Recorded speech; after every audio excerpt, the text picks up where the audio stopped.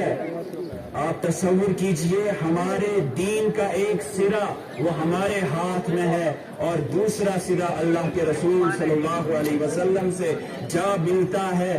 کتنا مقدس دین ہے، کتنے باعظمت لوگ ہیں وہ جن کا سلسلہ اللہ کے رسول صلی اللہ علیہ وسلم سے جا ملتا ہو، اور اللہ کے رسول صلی اللہ علیہ وسلم کو براہ راست اللہ کی طرف سے وحی آتی تھی۔ اسی کو قرآن یوں بھی کہتا ہے وَاعْتَصِمُوا بِحَبْلِ اللَّهِ جَمِيعًا، اللہ کی اس رسی کو مضبوطی سے ایک ساتھ تھامے رہو، پکڑے رہو۔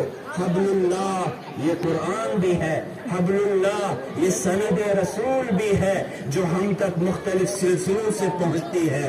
تو سند، اسناد یہ دین کا اہم ترین حصہ ہے، اور خاص طور پر موجودہ دور میں جب ایک طرف منکرین حدیث کا انکار کرنے والے، مشککین، مستشرکین، مترددین اور ایسے طبقات جو لوگوں کے اندر شکوک و شبہات پیدا کرتے ہیں، جو لوگوں کے اندر مختلف طریقے سے زہر پیدا کرتے ہیں کہ اس دین کی کیا حیثیت ہے۔ حقیقت یہ ہے کہ ہمیں اس دین کا حقیقی علم نہیں ہے، اسی لیے ہم شکوک و شبہات کا شکار ہو جاتے ہیں۔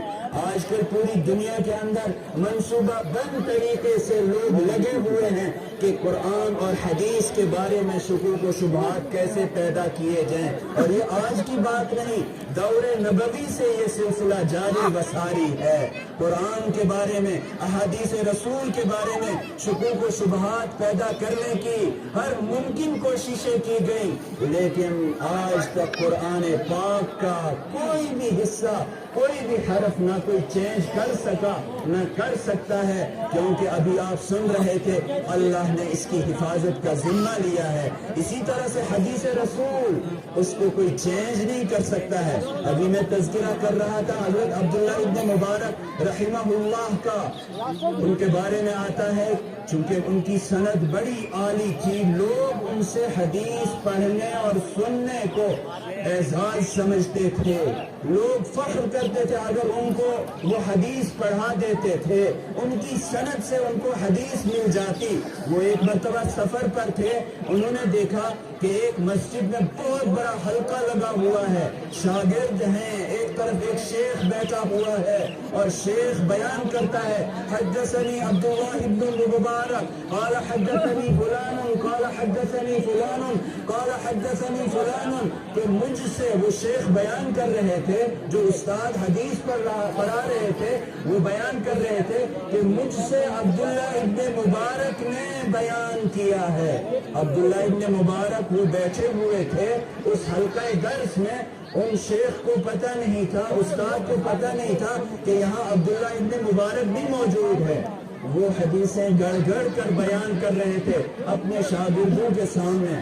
حضرت عبداللہ ابن مبارک خود بیان کرتے ہیں کہ اب اتنے شاگردوں کے درمیان ان کو ٹوکنا میرے لیے ممکن نہیں تھا، کیونکہ ان کے وہ مرید تھے، وہ ان کو مانتے تھے۔ اب میں نے ایک ہیلا اختیار کیا کہ میں نے اپنا کرتا اتارا اور میں ایک خاص کام میں مشغول ہو گیا، یعنی میں نے عدم توجہی کا مظاہرہ کیا۔ ان استاد نے مجھے ڈانٹا، آپ کیا کر رہے ہیں، حدیث رسول آپ کو سنائی جا رہی ہے۔ حضرت عبداللہ ابن مبارک اسی موقع کی تلاش میں تھے، بیان کرتے ہیں کہ میں نے ان سے کہا میں تو سنت رسول پر عمل کر رہا ہوں اور آپ اللہ کے رسول صلی اللہ علیہ وسلم پر افتراء اندازی کر رہے ہیں، آپ حدیثیں گڑ گڑ کر بیان کر رہے ہیں، آپ گناہ کا ارتکاب کر رہے ہیں، جرم کر رہے ہیں، اور میں سنت رسول پر عمل کر رہا ہوں۔ انہوں نے کہا کیسے؟ میں تو حدیثیں بیان کر رہا ہوں۔ پھر حضرت عبداللہ ابن مبارک رحمہ اللہ نے کہا میں ہوں عبداللہ ابن مبارک، میں نے آپ کو کبھی بھی حدیث نہیں پڑھائی ہے، کبھی میں نے تمہیں حدیث نہیں سنائی ہے، آپ مجھ سے کیسے بیان کر رہے ہو؟ خیر